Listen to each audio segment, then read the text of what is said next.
اسے ایک رات کے لیے اجزام ہاؤس میں رخصت کیا گیا تھا۔ اجزام نے انہیں کہہ دیا تھا کہ وہ ہر طرح سے بے فکر ہو جائیں، وہ کہیں بھی ان کا نام نہیں آنے دے گا، آگے کی ساری جنگ اکیلے لڑے گا۔ مگر پہلی جنگ جو سب سے زیادہ خطرناک تھی، وہ لڑنے کے خیال سے ہی اس کے ہونٹوں پر مسکراہٹ بکھر گئی تھی۔ تمہاری بیوی کو پہنچا آئے ہیں ہم تمہارے کمرے میں، امید کرتی ہوں تمہاری نئی زندگی کا آغاز خوشگوار ہوگا۔ فریحہ بیگم اس کے قریب آتی شرارتی مسکان کے ساتھ اسے چھیڑتے ہوئے بولی تھی، جس پر اجزام کھل کر مسکرایا تھا۔ تھینکس چاچی، مگر ابھی آپ کی دعاؤں کی شدید ضرورت ہے۔ اجزام مسکراتا ہوا سرشار سا اپنے کمرے کی جانب بڑھ گیا تھا، جسے شہرزاد سلیمان کے شایان شان سجانے کی کوشش کی تھی۔ ہر جانب لال گلابوں کے بوکے رکھے تھے، بیڈ کے ارد گرد بھی لال گلابوں سے خوبصورت سجاوٹ کی گئی تھی۔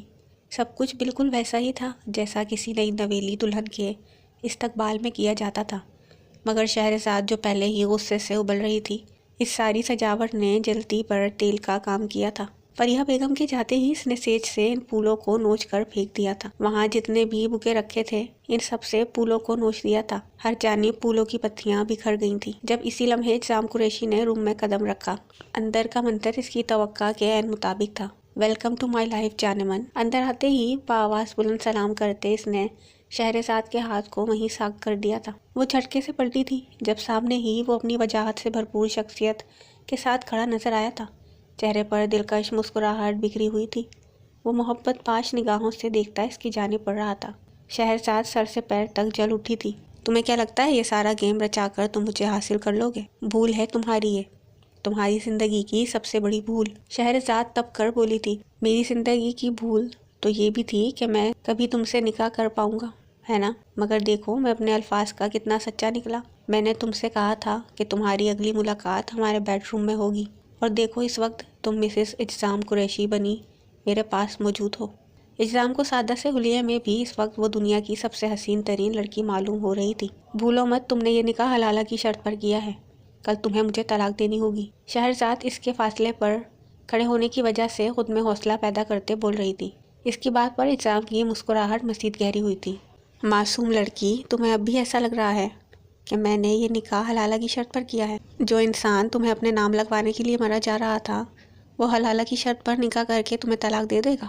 تم اب ہمیشہ ہمیشہ کے لیے مسز اجزام قریشی بن کر رہو گی، جب تک یہ سانسیں سلامت ہیں۔ تمہیں خود سے جدا نہیں کروں گا۔ اجزام کی بات پر شہرزاد کو ایک بڑا جھٹکا لگا تھا۔ وہ یہ ساری باتیں بھلا کیسے فراموش کر سکتی تھی؟ اس کے چہرے کی رنگت اتر چکی تھی۔ اس نے اجزام کی جانب دیکھا تھا جو اس کے بہت قریب آ گیا تھا۔ تم دھوکے باز انسان ہو، میں ابھی جا کر سب کو تمہاری نیت سے آگاہ کرتی ہوں۔ شہرزاد اسے قریب آتے دیکھ تیزی سے وہاں سے ہٹی تھی۔ جب اجزام نے اپنے پاس سے گزرتی شہرزاد کی کلائی تھام کر اسے اپنی جانب کھینچ لیا تھا، وہ سیدھی اس کے سینے سے آ ٹکرائی تھی۔ شہرزاد نے دور ہونا چاہا، مگر اپنے گرد سختی سے بندھے اس کے حصار نے شہرزاد کو ایسا نہیں کرنے دیا تھا۔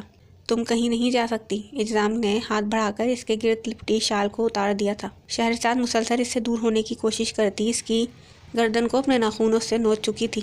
اجزام اسے بالکل جنگلی بلی بنے دیکھ بے ساختہ ہونٹوں پر امڑنے والی مسکراہٹ نہیں روک پایا تھا۔ تم غلط کر رہے ہو، طلال ماموں اور حسام تمہیں چھوڑیں گے نہیں۔ شہرزاد کا بس نہیں چل رہا تھا کہ اجزام قریشی کا گلا ہی دبا دے۔ میرے قریب آنے پر اتنا برا کیوں لگ رہا ہے؟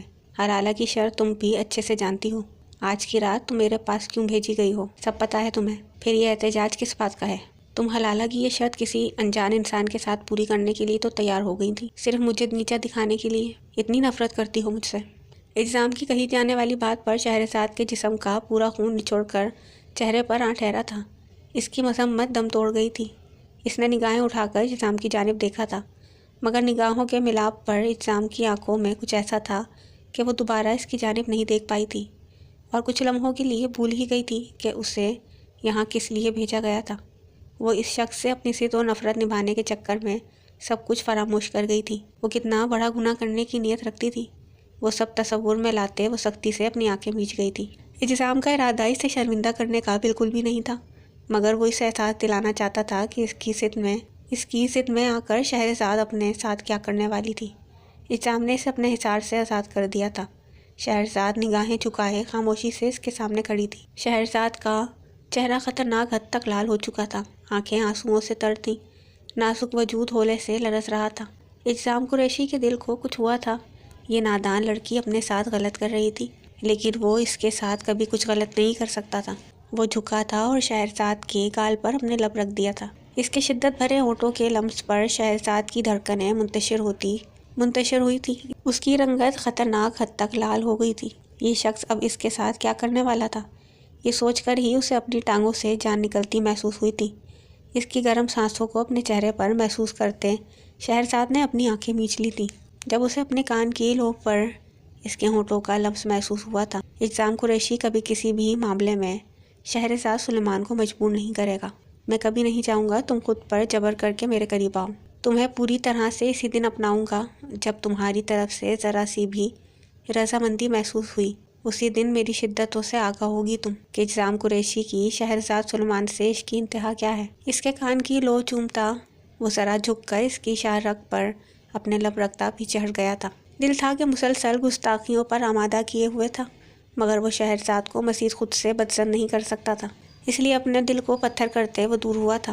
شہرزاد جو آنکھیں میچے کھڑی تھی، اس شخص کی بات پر وہ حیرت کا شکار ہوئی تھی۔ وہ جو اسے حاصل کرنے کے لیے پاگل ہوئے جا رہا تھا، اس پر ملکیت حاصل کرنے کے بعد اس آسانی سے پیچھے ہٹ گیا تھا۔ شہرزاد اس بات کو قبول نہیں کر پائی تھی۔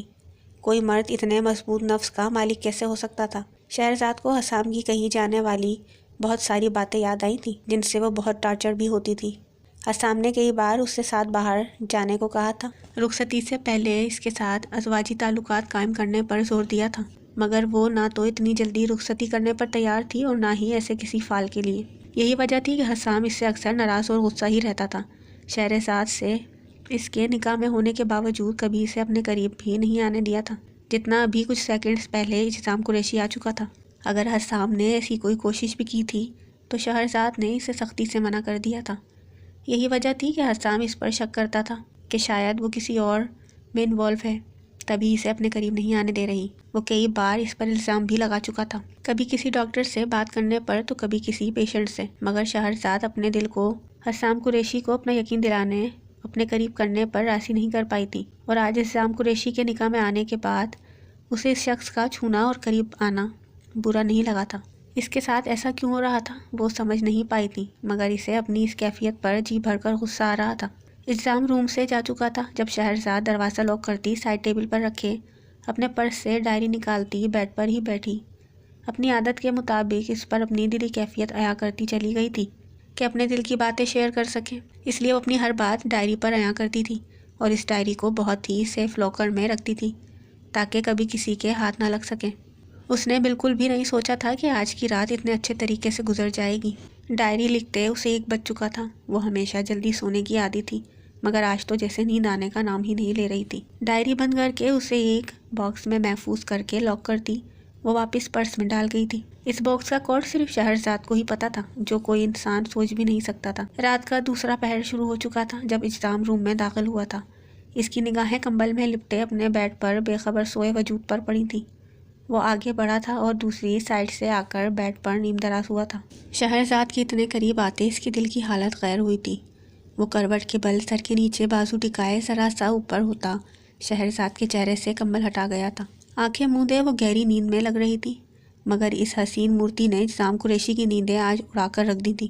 اس نے بہت کوشش کی تھی دوسرے روم میں سونے کی، مگر آج اپنے اس بستر کے علاوہ تمام بستر اسے کانٹوں کی سیج معلوم ہو رہے تھے۔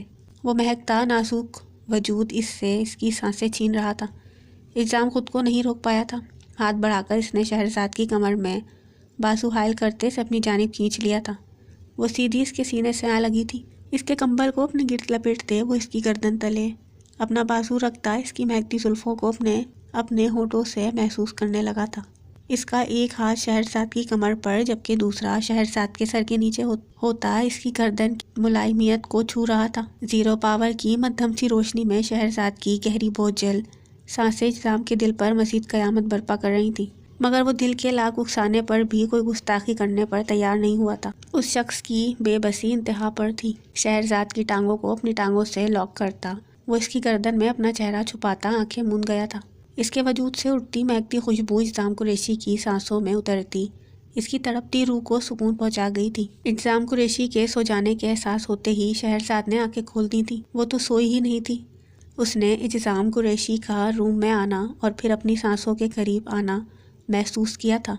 اسے لگا تھا شاید یہ شخص جو بڑی بڑی باتیں بول کر گیا تھا ان پر کھڑا نہیں اتر پائے گا، اور نفس کے آگے جھکتا وہ اس سے اپنا حق وصول کرنے آ پہنچا تھا۔ مگر اس کی یہ سوچ بھی غلط ثابت کرتے اجرام نے اسے موم کی گڑیا کے جیسے اپنی باہوں میں سمیٹا تھا۔ شہرزاد اس کا عقیدت بھرا لمس محسوس کر پائی تھی۔ یہی وجہ تھی کہ اس نے جاگتے ہوئے بھی سونے کا دکھاوا کیا تھا۔